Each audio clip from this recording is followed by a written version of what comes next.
Hey, Kim Jakeway. Welcome to Kim's Easy Weeknight Meals. I just got home from work and we're gonna have spinach manicotti. What? I know.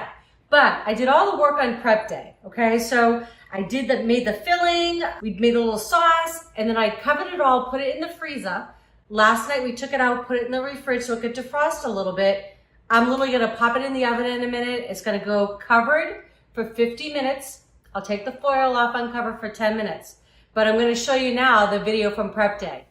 Okay, so we've got our marinara started. Just got one onion finely chopped.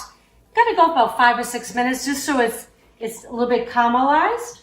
We're gonna add in, I've got 6 cloves of garlic that I just smashed because I'm gonna pull these out later, okay? I've got a couple bay leaves. I'm gonna put in a couple of squishes of my tomato paste.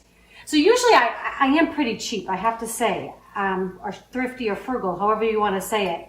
But this is really a great way to have your tomato paste stored in your refrigerator. I find I don't waste it as much. It's a little bit more expensive, but I think it's worth the buy. So I'm just going to let this cook for about a minute or so. That will just change color just a little bit. So this is not a long cooking sauce. This is just an easy marinara. And I love to have this on hand because I'll use this for pizzas, for the manicotti for tonight. Actually, the kids are coming over tomorrow, so we might do some stuffed shells or something like that with them. So it's just great to have on hand. A long gravy or a long sauce, as some people call it, usually has meat and everything in it. So that's something that we'll do. We'll do it in the future. Okay, so this looks like it's cooking out good. And you can add chili peppers to this if you want. But again, I've got kind of the kids in mind for tomorrow. So I'm gonna leave that out. Gonna add in some lovely basil. Smells so good from our community garden. And, oh, almost forgot the wine, really? Gonna put a little bit of wine in it. This happens to be a Malbec. You can use whatever kind of wine you like. I just wouldn't use a fruity wine, some kind of a dry wine. A good cup of it in there. And then I'm gonna let this reduce. So it reduces about half. And then we're gonna add the tomatoes and I'll show you what it looks like.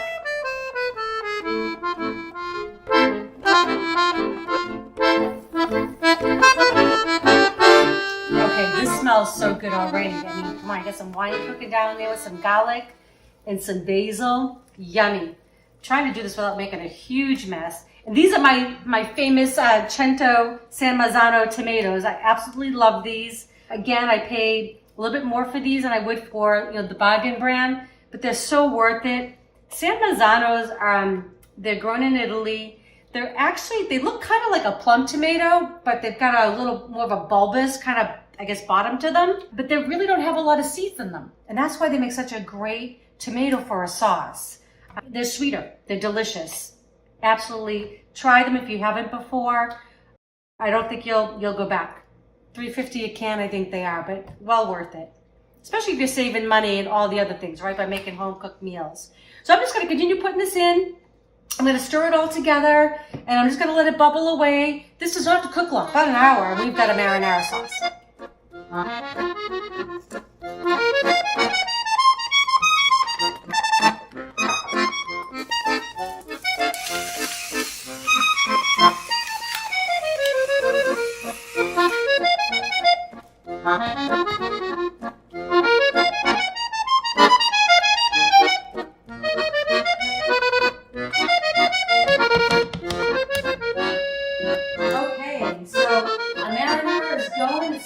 Great in here. I've got some water boiling here on the back, just waiting for me for the manicotti in a second. But I want to show you how I put this together. So this is 2 eggs in here that is kind of whisked up. This is about 20 ounces of ricotta that I've had in the fridge, and you can see how much water it gives off. So you really want to drain this because you don't want your filling to be that watery, okay? So I'm just gonna put that in here. Plop.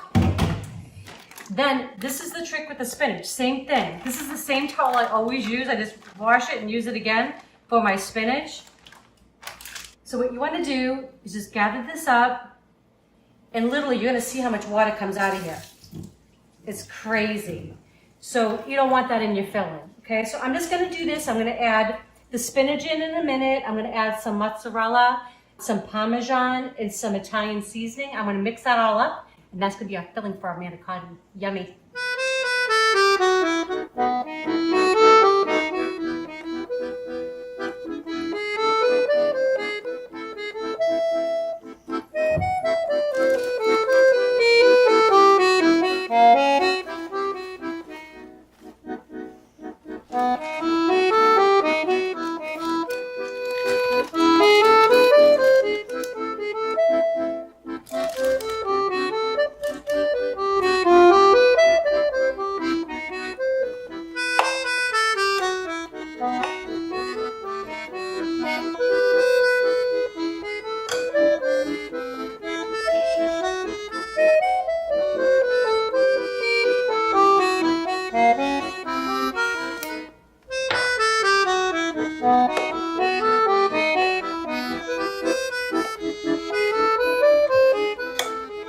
Okay, so I just added the mozzarella, about a cup of that, a little handful of my parmesan, yummy, and I added about a little palmful of my Italian seasoning and a little bit of salt. Kind of mix that all together. So this is our filling. Now we're just gonna get our manicotti going. So always, always, always salt your pasta water. And more than you think is necessary. It's the only time you get a chance. I know I say it over and over again. It's the only time you get a chance to actually season the pasta, okay? So this says on the box to cook it for about 9 to 10 minutes, but we don't want to do that. We want this to be like less than al dente because it's going to finish cooking in the oven. So I'm actually going to cook this about 6-7 minutes tops, and then it's the only time I actually also drain my pasta. Normally you'll see me fish out and put it into a sauce, but for this I'm actually gonna drain it. All right, lovely little manicotti shells going in for a bath.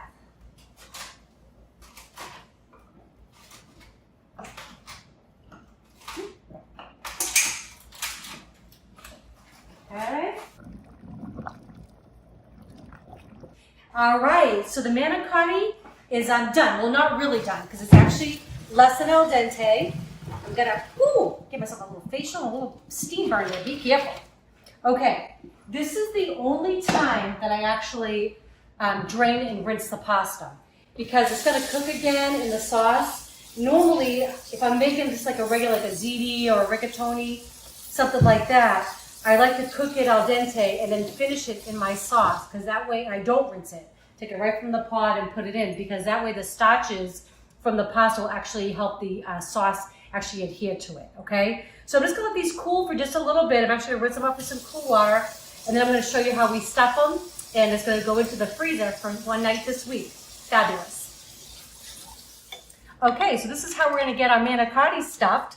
I'm gonna put all of this in a Ziploc bag and then I'm gonna cut a little corner of it off and then I'm gonna be able to squish it into my little manicotti shells a lot easier.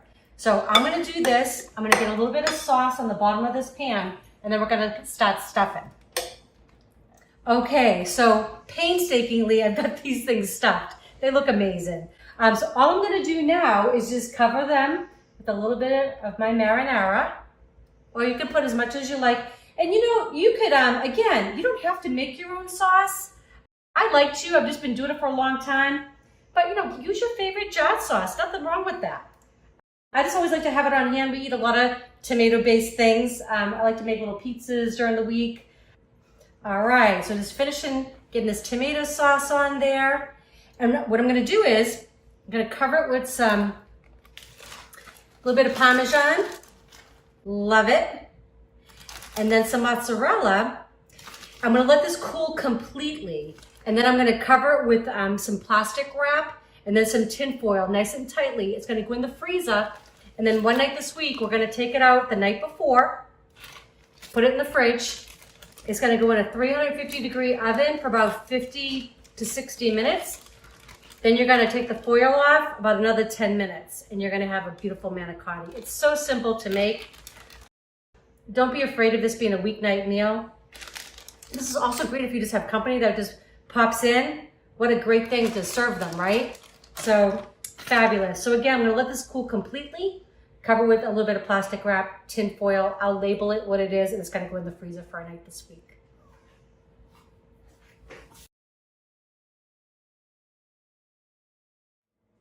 Okay, awesome. So this was all because we just prepped on prep day. Came home tonight, we were able to put this in the oven. I covered it with foil. It was in the oven at 350 for about 55 minutes. I took the foil off and let it go for another 15 minutes until it got kind of all brown and bubbly and delicious. So we're ready to serve it up in just a minute, let you know how it tastes. Okay, this smells so amazing. So I hope I've encouraged you to try this on your own. It's so simple, it's so fast and so easy. And you can come home and have this delicious meal on the table in a matter of an hour, really. So I'm gonna taste it. I don't know how much I'll be able to say after that because I think it's gonna be so yummy. All right, love all the cheese. Oh my gosh, you need to make this. Let me know how it comes out. Comment, share, like, subscribe. We'd love to hear from you. Enjoy.